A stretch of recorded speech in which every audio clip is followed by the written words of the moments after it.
வணக்கம். வாங்க இன்னைக்கு ஃப்ரூட் சாலட் எப்படி செய்யறதுன்னு பார்க்கலாங்க. இப்போ நான் கிர்னி பழம் எடுத்து வச்சிருக்கேங்க. ஃப்ரூட் சாலட் பார்த்தீங்கன்னா நான் ஏற்கனவே மாதுளம்பழத்தை உரிச்சு எடுத்து வச்சிருக்கேங்க. பைனாப்பிள் பொடியாக கட் பண்ணி அதையும் எடுத்து வச்சிருக்கேன். இப்போ நம்ம அடுத்தது கிர்னி பழம் கட் பண்ணிக்கலாம். கிர்னி பழம் பார்த்தீங்கன்னா இதுவும் நல்ல உடம்புக்கு குளிர்ச்சிங்க. இந்த வெயில் காலங்களில் நம்ம அடிக்கடி எடுத்துக்கலாம் அந்த கிர்னி பழத்தை. இப்போ பழத்துலேருந்து தோல் எடுத்துட்டு நம்ம இந்த மாதிரி கியூப்ஸாக கட் பண்ணிக்கலாங்க. இப்போ டேட்ஸ் கட் பண்ணிக்கலாங்க.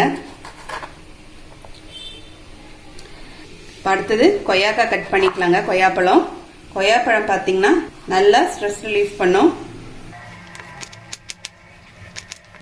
இப்போ கொய்யாப்பழமும் கட் பண்ணியாச்சுங்க. ஆப்பிளும் வாழைப்பழமும் கடைசியாக கட் பண்ணிக்கலாங்க.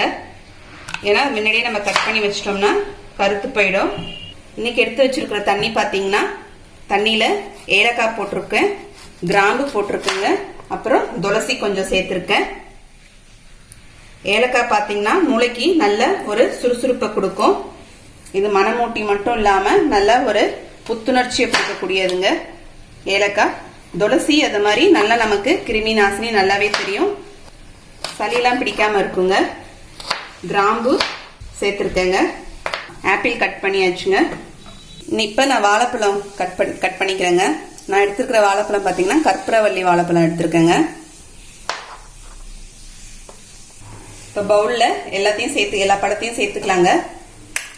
பைனாப்பிள், கிர்னி பழம் சேர்த்துக்கங்க, கொய்யாப்பழம், மாதுளை, அப்புறம் பேரிச்சம்பழம் சேர்த்துக்கலாங்க. ஆப்பிள் சேர்த்துக்கலாம், வாழைப்பழமும் சேர்த்துக்கலாங்க. இப்போ இது பாதாம் பிசின் எடுத்து வச்சிருக்கேன். இது பாதாம் பிசின்ங்க. எல்லா நாட்டு மருந்து கடைகளையும் கிடைக்கும். இது உடம்புக்கு ரொம்ப அவ்வளவும் குளிர்ச்சி. வயிற்றுல ஏதாவது புண்ணுலாம் இருந்துச்சுன்னா கூட ஆற்றக்கூடியதுங்க. உடம்பு ரொம்ப கூலிங்காக வச்சிருக்கோம். நம்ம பாதாம் பிசினை ஒரு 6 மணி நேரத்துலேருந்து ஒரு 8 மணி நேரம் வரைக்கும் ஊற வச்சிடலாம். தண்ணி விட்டு ஊற வச்சிட்டோம்னா, அது முழுகிற அளவுக்கு தண்ணி விட்டு ஊற வச்சிட்டோம்னா இந்த மாதிரி ஜெல்லி மாதிரி வந்துருங்க. இதையும் இதை சேர்த்துக்கலாங்க. கொஞ்சம் ஊற வச்சாவே நிறைய நல்லா உதிரியாகும். இந்த அளவுக்கு தான் நான் ஊற வச்சேன். எவ்வளோ உதிரியாயிருக்கு பாருங்க.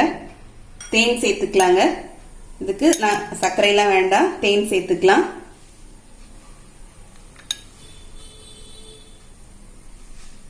இது பார்த்தீங்கன்னா கிர்னி பழத்துடைய விதைங்க. இந்த விதை சீட்ஸ் தான் போடணும். இல்லை கிர்னி பழத்துடைய சீட்ஸ் தான்.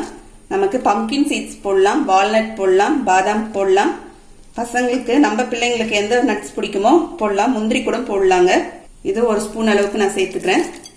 பாலை நல்லா சுண்டை காய்ச்சி வச்சிருக்கேங்க. இந்த பாலில் சர்க்கரையெல்லாம் எதுவும் சேர்க்கல, வெறும் பாலை நல்லா சுண்டை காய்ச்சிட்டு ஃப்ரிட்ஜில் வச்சு எடுத்து வச்சிருக்கேங்க. பால் அதில் மேலே லேசாக ஆடை தங்கி இருக்கும். இதே மாதிரி விஸ்க் வச்சு நம்ம கொஞ்சம் அடிச்சு நல்லா ஸ்மூத் ஆயிடுங்க. பால் நல்லா இந்த மாதிரி ஸ்மூத் ஆகி நல்லா க்ரீமியா இருக்குங்க. இப்போ நம்ம இதில் சேர்த்துடலாங்க. இது கூட நம்ம இந்த பாலுக்கு பதில் வெனிலா ஐஸ்கிரீம் கூட சேர்த்து கலந்து கொடுக்கலாம், அதுவும் நல்லா இருக்கும். இப்போ நம்ம பால் விட்டு இந்த மாதிரி மிக்ஸ் பண்ணிக்கலாங்க. நல்லா எல்லாத்தையும் ஒன்றா கலந்துக்கலாம். இப்போ நமக்கு ஃப்ரூட் சாலட் ரெடி ஆயிடுச்சுங்க.